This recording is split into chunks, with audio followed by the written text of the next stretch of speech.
तो साथियों, आज मैं लाइव आने के लिए पोस्ट किया था और आज बहुत महत्वपूर्ण दिन है। आज का दिन मालिक का दिन है। तो सबसे पहले मैं आज के इस बलिदान दिवस पर मेरे मालिक को, हमारे मालिक को नमन करता हूं।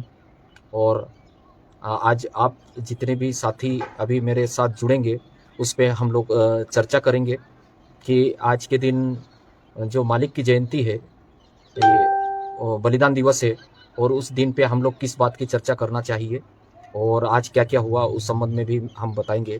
कि आज जो इंदौर में बड़ा प्रोग्राम हुआ, आदिवासी बलिदान दिवस, ये टंट्या भील बलिदान दिवस का जो प्रोग्राम हुआ आज, और उस प्रोग्राम पे हम लोग सब वॉच कर रहे थे कि हम लोग पहले भी कहे थे कि हमारे पुरखाओं और रूढ़ी व्यवस्थाओं के तहत ही ऐसे प्रोग्राम होना चाहिए। अगर हमारे क्रांतिकारियों के आयोजन ऐसे गाते होते हैं तो वहाँ रात को बकायदा गायना हुआ और बड़वे भी नचाए गए। वहाँ पे बड़वे भी नाचे वहाँ पर, और ढोल मांदल भी दिखाई दिए। और किसी भी प्रकार का कुछ ज़्यादा तो मुझे जो अलग से चीज़ थी वो नहीं दिखाई दी। कुल मिला के समाज हित के में ही बात सारी चीज़ें दिखाई दी है आज के प्रोग्राम में और रात के प्रोग्राम में। आज के प्रोग्राम में जो हमारे मध्य प्रदेश सरकार के सीएम जो है माननीय शिवराज जी भी काफ़ी उत्साही भाषण दिए हैं और बहुत सारे योजनाओं के बारे में भी युवाओं को जिनको लाभ मिला उनको भी वहाँ पे मंच पे बताया गया। और पैसा एक्ट पे भी उन्होंने बताया। और हम लोगों ने पहले ही कहा था कि चाहे किसी भी कोई भी गवर्नमेंट हो, चाहे बीजेपी हो, कांग्रेस हो, कोई भी गवर्नमेंट हो, अगर सही काम करेंगे तो हम लोग तारीफ करेंगे। और अगर हमारी संस्कृति और हमारी परंपराओं, रूढ़ी व्यवस्थाओं के विरोध कोई कार्यक्रम होता है, उसके विरोध में जाता है, तो हम आलोचनाएं भी करेंगे, पहले बोल दिए थे। लेकिन ऐसा कुछ ज़्यादा नहीं दिखाई दिया। इसलिए मैं आज लाइव के माध्यम से मध्य प्रदेश शासन को और इस कार्यक्रम को आयोजित करने वाले सभी को का मैं तहे दिल से आभार करता हूँ कि आज क्रांति सूर्य सहित टंट्या भील का जो गाथा स्थापना इंदौर में हुआ है, ये बहुत बड़ी समाज की जीत है। हम इसलिए बता रहे हैं कि इंदौर जो है होलकर घरानों का राज रहा है, और होलकर घरानों ने जो है हमारे आदिवासी के जो क्रांतिकारी थे उनके खिलाफ उनके खिलाफ जाकर बहुत नुकसान पहुंचाया है होलकर घरानों ने। और इन्होंने क्रांतिकारियों को चोर, लुटेरे, डाकू कहकर अंग्रेजों से मिलकर हमारे क्रांतिकारियों को जेलों में डलवाया, हमारे क्रांतिकारियों को शूट करवाया।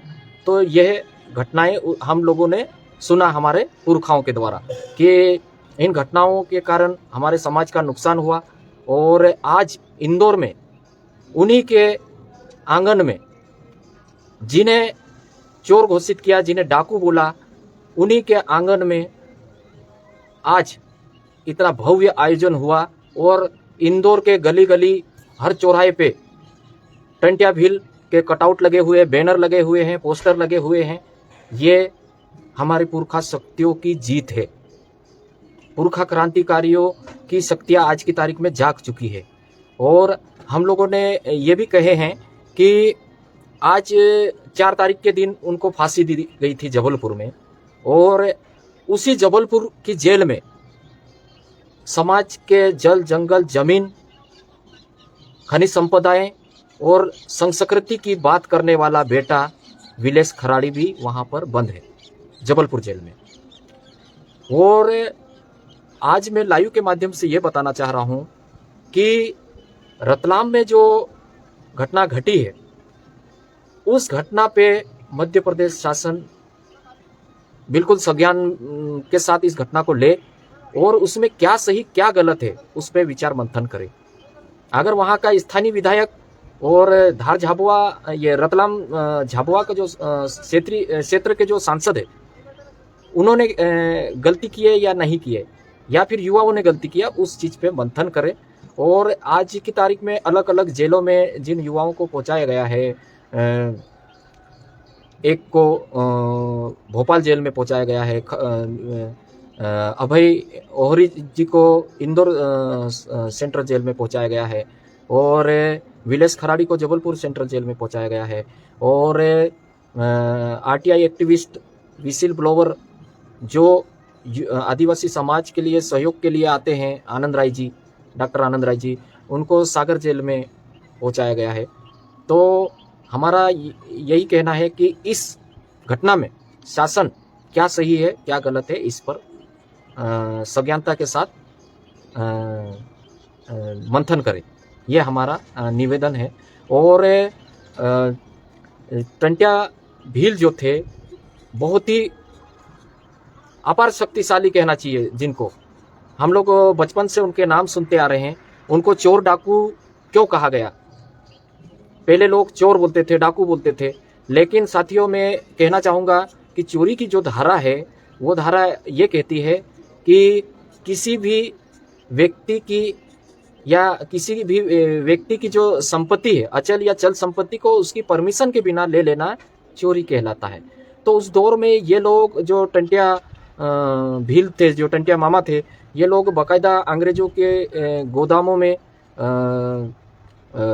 अनाज भरे रहते थे। और वो जो दौर था बहुत ही विपत्ति वाला था। उसमें उस समय अकाल पड़ता था, पकता भी नहीं था ज़्यादा। तो गोदामों में जो अनाज भरा रहता था, उस गोदाम के अनाज को बांटने के लिए ये बोलते थे कि पहुंचाते थे वहाँ से मैसेज कि ये गोदाम में जितना भी अनाज भरा पड़ा है आप आम लोगों में बांट दो, ज़रूरतमंद लोगों में। तो क्या होता था कि वो नहीं मानते थे, जो अंग्रेज लोग नहीं मानते थे या राजा नहीं मानते थे, तो उस अनाज को बंटवाने के लिए वो बाजे गाजे मांदल ढोल के साथ नाचते गाते हुए हथियारों के साथ आते थे और उस गोदाम का ताला तोड़ के वो जो गोदाम में रखा अनाज को आम लोगों में बांट दिया करते थे। तो इसी कारण से उनका ये कहना है कि जो ये अनाज बांटा गया किसी से पूछ के नहीं लिया गया, किसी की परमिशन से नहीं लिया गया, इसलिए ये चोर है, डाकू है बोलकर इनके ऊपर चोरी की धाराएं लगा दी गई थी और इसी कारण इनको डाकू बोलते थे। लेकिन साथियों उस दौर का जो क्षेत्र था, मालवा का क्षेत्र जैसे मेलघाट, महाराष्ट्र का जो अमरावती जिला है, मेलघाट वाला इलाका है, और इधर जो इंदौर वाला इलाका है, इंदौर से ऊपर तक पूरा इलाका है। मालवा का क्षेत्र, पूर्व निमाड़ का क्षेत्र, पश्चिमी निमाड़ का क्षेत्र और खानदेश वाला इलाका। जो खानदेश किसको बोलते हैं, आधा थोड़ा क्षेत्र जो है गुजरात में आ जाता है और थोड़ा क्षेत्र महाराष्ट्र में आ जाता है और थोड़ा मध्य प्रदेश में आ जाता है। इन क्षेत्रों को खानदेश बोला जाता था वहां पर। तो इन क्षेत्रों में इनकी कार्यस्थल थे ये। और अभी हम ये भी सुने कि इंदौर में एक जो घोषणा हुई है कि भंवरगढ़ का जो क्रांतिकारी थे खाजा नायक, उनकी मूर्ति कहीं दूसरी जगह लगाने की बात है। तो उस पर हमारा ये कहना है कि हमारे क्रांतिकारियों ने जो जहाँ पे रहने का स्थान बनाया, जहाँ पे रुकने का स्थान बनाया, तो उस स्थान को हम लोग इतनी आसानी से नहीं चुनते हैं। पहले उस पर पूजा पाठ करते हैं, तंत्र मंत्र करते हैं और उससे ये तय करते हैं कि ये स्थान हमारे रहने लायक है या नहीं है। अगर रहने लायक नहीं है तो उस स्थान पे किसी भी प्रकार का कोई घर वगैरह नहीं बनाते थे, चारों कोनों पे दाने डालते थे, उसके बाद बनाते थे। तो क्रांतिकारियों ने खाजा नायक ने जो स्थान चुना है वहां पर भंवरगढ़ का, तो वो सोच समझ कर ही स्थान चुने होंगे। तो हमारा ये कहना है कि उनकी मूर्ति अगर लगे तो भंवरगढ़ में लगना चाहिए और भंवरगढ़ का क्षेत्र को ही विकास के रूप में लेना चाहिए। और साथियों आज की तारीख में हमारे युवाओं के ऊपर असंख्य एफआईआर हो रही है। अभी सिवनी में एफआईआर हो गई है, रतलाम में एफआईआर हो गई है, खरगोन में एफआईआर हुई है, झाबुआ में एफआईआर हुई है, देवास में एफआईआर हुई है। कई युवाओं को जिला बदर भी किया जा रहा है। तो ये क्यों हो रहा है, इस पर सोचने की बात है। और समाज के सभी बुद्धिजीवी और सामाजिक कार्यकर्ता और संगठन के साथियों से मैं अपील करता हूं कि इस चीज पे मंथन करें। युवाओं को कभी भी गलत दिशाओं में नहीं जाना है। हम लोग शांति प्रिय प्राकृतिकवादी समाज के बेटे हैं। हम लोगों को हर काम शांति से करना है। किसी भी प्रकार की हिंसा वाले रास्ते पे युवाओं को नहीं जाना चाहिए और नहीं जाना है। तो साथियों मैं ये कहना चाह रहा हूँ कि जो रतलाम की जो घटना हुई है, और आज की तारीख में ऐसा कभी नहीं हुआ कि एक घेराव के माध्यम से घेराव किया गया जनप्रतिनिधियों, और उनको फिर रतलाम जेल से तमाम जेलों में पहुंचाना। तो हो सकता है ये शासन के स्तर पर, प्रशासन के स्तर पर उनके सुरक्षा का ही या कुछ किसी अंदेशा को लेकर उन लोगों प्रशासन ने किया होगा। ये उनके कानूनी प्रक्रिया है, और हम लोग कानूनी प्रक्रिया का पूरा सम्मान करेंगे, कानूनी जांचों में भी सहयोग करेंगे, और कोर्ट के फैसले, कानून, नियम और संविधान का भी हम पालन करेंगे। और जितना भी काम करना है सामाजिक दायरे में काम करना है, हमको किसी पॉलिटिक्स के मामले में नहीं रहना है। अगर बीजेपी वाला सही काम करता है तो वो भी ठीक है, उनको भी धन्यवाद करने की जरूरत है। कांग्रेस वाला सही करता है तो उनको भी धन्यवाद करने की जरूरत है। और कोई एनी पर्सन सही बोलता है तो उनको सबको धन्यवाद करने की जरूरत है। अभी मैं एक बात और बोलना चाहूँगा कि बहुत सारे लोग विषम बात होती है कि सोशल साइट पे टंटिया भी मामा को टंटिया मामा क्यों बोलते हैं। तो मैं बता देना चाहता हूँ, अभी मैं जोहर चैनल पे, जो जस्ट जोहर चैनल पे भी बोला हूँ कि टंटिया मामा को मामा क्यों बोलते हैं। और अधिकतर जो लोग विरोध करते हैं वो उस क्षेत्र के युवा विरोध कर रहे हैं जो टंटिया मामा के जो क्षेत्र है उस क्षेत्र के आसपास भी नहीं है, उनको इतना नहीं मालूम है। और जो टंटिया मामा जो बोला गया है, किसी गेरों ने नहीं बोला उनको। ये तमगा जो है, ये पद जो है, ये मामा शब्द की उपाधि जो है, गेरों ने नहीं दिया, अंग्रेजों ने भी नहीं दिया, हमारे ही लोगों ने दिया है। क्योंकि हमारे लोगों की वो बहुत साथ देते थे, और हर बहन बेटी को माँ बहनों के रूप में टंटिया मामा मानते थे। तो ये बात नहीं है कि उनको मामा शब्द कहना मतलब ये उनका अपमान है, ऐसा नहीं है। ये टंटिया मामा जो थे ये भील थे, और भीलों की संतान थे, तो इस पे गर्व है हमको। लेकिन मामा शब्द जो बोला गया है, इसमें किसी भी प्रकार का, इसमें ये बात ही नहीं है कि लोग, जैसे मैं फेसबुक पे पहले भी लिखा था कि जब नवाई का दिन था, नवाई के दिनों में उस क्षेत्र के युवक युवतियां अपने मामा के यहाँ जा रहे थे, और रास्ते में टंटिया मामा ने रोक लिया उनको, और रोकने के बाद में उनको रात भर उस कुटिया में रखे, और फिर बाद में दरवाजे पे वो बैठे रहे। बैठने पे जो युवक युवतियां थे उन्होंने सोचा कि ये डाकू है, और ये डाकू है तो ये हमारी बहनों के साथ गलत हरकत कर सकते हैं। लेकिन ऐसा कुछ भी नहीं हुआ। उन्होंने रात भर उनके दरवाजे पे सुरक्षा के रूप में बैठे रहे, और सुबह जब युवक युवतियां को उनके मामा के यहाँ नहीं जाने दिया और वापस उनके घर जाने के लिए बोला, तो उसके बाद में उन युवाओं को बहुत सारा उस समय का जो आभूषण था, चांदी था, सोना था, उन्होंने दिया था। तो लोगों ने पूछा वहाँ गाँव में किसने दिया, तो टंटिया मामा ने बोला था उनको कि मामा ने दिया बोलना, ऐसा। तो हमारे जो टंटिया मामा कहना मतलब इनका अपमान नहीं है। टंटिया मामा का मतलब होता है वो मामा हमारे मामा जैसे है। और जो राजस्थान के जो लोग जो है अधिकतर मामा शब्द पे विरोध होता है, तो मेरा ये तर्कात्मक लॉजिकल है कि वहाँ पे जो पूंजा क्रांतिकारी पूंजा भील थे, और महाराणा प्रताप के साथ कंधे से कंधे मिलाकर मुगलों के साथ लड़ाई लड़ी। तो मुगलों के हरमों में उनकी जो महाराणा प्रताप के जो राज्य की जो महिलाएं थी, उनकी महिलाएं हरमों में रख दी गई थी। तो इस कारण से उन हरमों में उन महिलाओं को सुरक्षा, संरक्षण और आजादी भीलों ने दिया था। भीलों ने बोला कि बहनों चिंता मत करो, हम लोग आप लोगों की सुरक्षा करेंगे, और बाकायदा सुरक्षा किया, उन लोगों को छुड़ाए। और उसके बाद 20 साल तक महाराणा प्रताप को भी जंगलों में शरण दिया। लेकिन इतिहासकारों ने लिख दिया कि वो 20 साल जंगल में भटकते रहे, घास की रोटी खाए, घास पे सोए, ऐसा नहीं है। वहां पे हमारे भीलों ने उनको संरक्षण दिया, और घास की रोटी मतलब भाजी खिलाए, और घास पे सुलाया मतलब परा में सुलाया। परा जो जानते हैं ना, चावल का परा होता है, उसमें सुलाया था। तो इतिहासकार हम लोगों के जीवन शैली को नहीं समझते, इसलिए इतिहासकारों की गलती के कारण ये हुआ।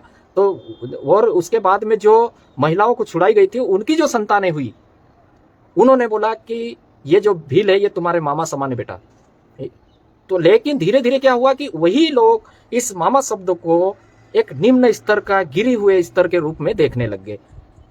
लेकिन ये मामा शब्द के बारे में, शब्द क्या है, इसके बारे में युवाओं को जानने की जरूरत है। और एक बात और है, टंटिया भील का इतिहास कौन लाए, समाज में आम लोगों में कौन लाए? बाकी विरोध करने तो तमाम लोग आ जाते हैं, लेकिन टंटिया भील जो है, हम मामा भी बोलते हैं, भील भी बोलते हैं, टंटिया भील है जो क्रांतिकारी है, इनका इतिहास कौन लाए? इनका इतिहास लाने वाले लोग कौन थे? महाराष्ट्र के जो गुलाम बाबा है, हड़ोमा वाले बाबा, उन्होंने बताया था कि यहाँ के भील क्रांतिकारी कौन थे, आदिवासी भील क्रांतिकारी कौन थे। और आज से 30 साल पहले की बात है, ये 30-35 साल की पहले की बात है। तो वो चर्चा किया उन्होंने, यहाँ के जो लोग गए थे उन्होंने बताया कि वहाँ से टंटिया मामा थे, वहाँ से खाजा नाइक थे, वहाँ से भीमा नाइक थे, और वहाँ से रुमालिया नायक थे, वहाँ से बिरजू नायक थे, निमजा नायक, ऐसे तमाम जो भील क्रांतिकारी थे, उनका नाम बताया उन्होंने कि अंग्रेजों कौन लड़ रहे थे, उनका नाम बताया उन्होंने। फिर उस दौर में आदिवासी एकता परिषद आया। एकता परिषद की मीटिंगों में उन क्रांतिकारियों की चर्चा होने लगी कि यार इनको तो छोटे डाकू बोलते थे, लेकिन ये छोटे डाकू नहीं है, ये तो हमारे क्रांतिकारी है, ये तो हमारे हक अधिकारों के लिए लड़े हैं, हमारे जमीनों के लिए लड़े हैं, हमारे जंगलों के लिए लड़े हैं, और जो महाजन है, रिश्वतखोर है और ब्याजखोर है, उनके खिलाफ लड़ाई लड़े हैं, तो ये लोग गलत नहीं है, ये हमारे क्रांतिकारी लोग हैं। ऐसा करके आदिवासी एकता परिषद के कार्यकर्ता, आदिवासी मुक्ति संगठन के कार्यकर्ता, और मध्य प्रदेश का सबसे पुराना संगठन जो है खेडूत चेतना संगठन है, जो अलीराजपुर का है, शंकर दादा तड़वला जो चलाते हैं, उन लोगों ने भी चर्चा किया। वहाँ पे चीतू किराड़े के बारे में चर्चा हुई, झाबू भील के बारे में चर्चा हुई, आलिया भील के बारे में चर्चा हुई। और आज की तारीख में ये धीरे धीरे ये चर्चा होते होते फिर इनके नाम के सामाजिक जन संगठनों के प्रोग्रामों में नारे लगने लग गए, भीमा नायक की जय, खाजा नायक की जय, निमजा नायक की जय, रुमालिया नायक की जय, बिरजू नायक की जय, टंटिया मामा की जय। ऐसे इस प्रकार से नारे लगने लगे। वो नारे लगते लगते हमारे जो जानकार लोग थे और भी जानकारियां इकट्ठे किए। फिर बाद में टंटिया भील का जो जन्म हुआ था, टंटिया भील के जन्म स्थान से लगाकर महू का जो पाताल पानी है, पाताल पानी तक बहुत बड़ी रैली हुई थी एक जमाने में। उस रैली में बैलगाड़ियों से रैली थी, महिलाएं, औरत, पुरुष, सब बच्चे पैदल चल रहे थे और बैलगाड़ियों के साथ चल रहे थे। बैलगाड़ी में खाने पीने का अनाज भी रखा हुआ था, मुर्गे थे, बकरा था, बकरे भी थे। और उसके बाद में 3-4-5 दिन के बाद वो यात्रा पाताल पानी पहुंची थी, और पाताल पानी में पहुंचकर वहां पर मुर्गे काटे गए, बकरों की बलि दी गई, और टंटिया भील के इन क्रांतिकारी के नाम पर वहां पे बहुत बड़ा प्रोग्राम हुआ था। तो इतिहास खोजने वाले जो है, विशेष रूप से मध्य प्रदेश के जो आदिवासी मुक्ति संगठन के कार्यकर्ता है, हमारे आदरणीय दादा गजानन ब्राह्मणे जी का मेन भूमिका है। बाद में लिखने वालों ने लिखा, और अगर इससे पुराने कोई लिखा हो तो बताए हमको, क्योंकि इन लोगों ने आम जनता तक, सामाजिक संगठनों के कार्यकर्ताओं ने आम जनता तक क्रांतिकारियों की विचारधाराएं और उनकी कार्यशैली को पहुंचाए। और साथ में फिर बाद में जो कार्यकर्ता थे उस समय के, वो अनपढ़ लोग थे, ज्यादा पढ़े लिखे कम लोग थे, तो उतने ज्यादा लिखित रूप में कार्य नहीं हुआ। लेकिन धीरे धीरे वेल एजुकेटेड युवा जुड़ते गए, और वेल एजुकेटेड युवा जुड़ते गए तो इन्होंने सोशल साइट की दुनिया में विज्ञान और टेक्नोलॉजी के इस्तेमाल करते हुए हमारे क्रांतिकारियों के विचारों को आम लोगों तक पहुंचाए, कोने कोने तक पहुंचाए। और आज की तारीख में टंटिया भील जो है, क्रांतिकारी टंटिया भील जो है, इंदौर जिनको मारने के लिए रात दिन वहां की फोर्स ढूंढती थी, उसी के आंगन में आज उनकी मूर्ति लग गई है। यह हमारे सामाजिक संगठनों, सामाजिक कार्यकर्ताओं, समाज के बुद्धिजीवियों और सभी की जीत है। और हम मांग करते हैं, और आने वाले दिनों में ऐसा भी हो सकता है कि ये राष्ट्रपिता के रूप में हमारे जो राजधानी है दिल्ली में भी इनकी मूर्ति लगेगी, ये ऐसी हमारी उम्मीद है। और लगना चाहिए। अगर हमारे टंटिया भील की मूर्ति वहां नहीं लगती है तो हम लोग आंदोलन करेंगे, हमारे तथ्य रखेंगे, प्रमाण रखेंगे, सबूत रखेंगे कि इनकी कार्यशैली क्या थी। उसी प्रकार से आप ये बताइए कि जब फिर बाद में क्या हुआ कि टंटिया भील जो थे क्रांतिकारी, जहां पे थे, वहां जो क्रांति, उस जमाने के जो अंग्रेज अधिकारी थे, वो डेली डायरिया मेंटेनेंस करते थे। वो डायरी मेंटेनेंस करते हुए वो अपने देश चले गए। बाद में फिर वहां जाके उन्होंने चर्चा करते हुए बताया कि ब्रिटेन में भी, वहां पर भी एक किसानों के लिए, साहूकारों के खिलाफ, ब्याजखोरों के खिलाफ, रिश्वतखोरों के खिलाफ, महाजनों के खिलाफ लड़ता था। उस व्यक्ति का नाम था रॉबिन हुड। एक किसान का बेटा था वो किसान का बेटा लड़ता था, रॉबिन हुड नाम था उनका। और ये रॉबिन हुड को, उसी का नाम अंग्रेजों ने कहा कि जिस प्रकार से ये रॉबिन हुड यहाँ पे लड़ रहा है, उसी प्रकार से भारत में भी एक रॉबिन हुड है। इसीलिए टंटिया भील को रॉबिनहुड का उपाधि दिया था उन लोगों ने। तो साथियों, हमें हमारे क्रांतिकारियों का इतिहास को खोजना है, और जो इतिहास को खोज चुके हैं अभी इसको और व्यापक रूप और विस्तारीकरण देने की जरूरत है। आने वाले दिनों में जब हम लोग पढ़ रहे थे, 12वीं में थे, उस समय तक हम लोग इनके बारे में ज़्यादा जानकारी नहीं थी, हमारे क्रांतिकारियों के बारे में। लेकिन धीरे धीरे सामाजिक जन संगठनों में गए और वहाँ जाने पर ये तमाम जानकारियाँ हम लोगों को मिली है। तो जो लोग लिखते रहते हैं और फालतू बकवास करते रहते हैं, उनकी नहीं सुनना है। टंटिया मामा हमारा आदर्श है, हमारा ताकत है, हमारा विचार है, और वो भील है, ये मानते हम। वो कोई मामा कहने से कोई गलत नहीं हो जाते हैं। यहाँ क्षेत्र में आप लोग आओगे, इस क्षेत्र में, तो तमाम लोग बोलेंगे कि ये हमारे मामा हैं। तो इस बात पे इसी बात को लेके मैं लाइव आया था। और आज टंटिया भील के जो गाता स्थापना है और उनके जो जन्म स्थान है, वहाँ पे पक्ष और विपक्ष दोनों सर झुका के नमन कर रहा है। ये वर्तमान युवाओं के और हमारे समाज के बुद्धिजीवी और सामाजिक संगठनों के कार्यकर्ताओं के कार्य का ही सकारात्मक परिणाम है। और हम लोग और बेहतर काम करेंगे आने वाले दिनों में, तो और हम लोगों को बहुत सी जानकारी मिलेंगी। और ये जो जानकारियां है, जो गजेटियर आता है, गजेटियर के माध्यम से भी बहुत सारी जानकारियां मिलती है। गजेटियर को निकाला, हमारे लोगों ने गजेटियर मांगा। गजेटियर में जिन जिन भीलों का नाम था, उस नाम के आधार पे इतिहास को खोजा गया। जब मैं भी स्कूल में जाता था तो मुझे भी भीलड़ा बोलते थे लोग, लेकिन मुझे कोई परवाह नहीं है। हम उनकी संतानें हैं। आज हमारी परंपराएं, रीति रिवाज, हर चीज पूरा हमारे घरों में सहज कर रखे हुए हैं। और हमारी संस्कृति, हमारी परंपराएं और हमारी रीति रिवाज, प्रथाएं, यही हमारी आइडेंटिटी है। और इस आइडेंटिटी से कोई झुठला नहीं सकते। और हम लोग इसीलिए जेएस के माध्यम से ओनली ट्राइबल की बात करते हैं। इसमें ना कोई भील, ना भिलाला, ना बारेला, ना कोरखू, ना गोंड, ना मुंडा, ना संथाल, ना उराव, ना महादेव कोड़ी, ना कोकड़ा, हम सब ट्राइबल है। क्योंकि हम लोगों के सभी की रीति रिवाज, परंपराएं सब एक है, हमारे पूजा पद्धति एक है, हमारे संवैधानिक अधिकार भी एक है, और हमारी मुद्दे और समस्याएं भी एक है, और हमारे जो रहनशील है, जो भौगोलिक स्थितियां है, वो भी एक है। इसलिए हम लोगों को सब यूनाइटेड होकर काम करना है। लेकिन जो समाज के नाम पर इधर इधर बिक रहे हैं और बिन पेंदे लोटे की तरह कार्य कर रहे हैं, उन पे भी हम लोगों को ध्यान देने की जरूरत है। जो इधर उधर हाथ पैर जोड़ रहे हैं, उन पे भी ध्यान देने की जरूरत है, चिंतन करने की जरूरत है। आप लोग समाज के लिए बेहतर कार्य करें, उम्मीद है। और आज जो एक बात और बता दूं, आज वर्तमान सत्ता, जो वर्तमान सरकार है, वो हमारे क्रांतिकारियों के लिए काम कर रहे हैं, उनके इतिहास को उठाने की काम कर रहे हैं। अगर इनकी जगह पे दूसरी सरकार होती, वो भी काम करती। क्योंकि वर्तमान में समाज के बेटों ने ऐसा माहौल बना दिया है कि उस माहौल के माध्यम से सामने वालों को उनका नाम, उनके तेज त्योहार, क्रांतिकारी और उनके संवैधानिक अधिकारों पर चर्चा करना सत्ता पक्षों की मजबूरियां बन गई है। ये माहौल बना दिया है समाज के बेटों ने। और उस दौर में, जब अंग्रेजों का दौर था, राजा महाराजाओं का भी दौर था, तो उनको भी मजबूर कर दिया था हमारे क्रांतिकारियों ने, हमारे पुरखाओं ने, कि अंग्रेजों को साथ लड़कर उनको भी हमारे लिए तमाम एक्ट लिखने के लिए मजबूर कर दिए थे। जैसे भूमि संपदा कानून आया, तो उसके लिए भी हजारों लोग मरे, तब जाके एक्ट बना।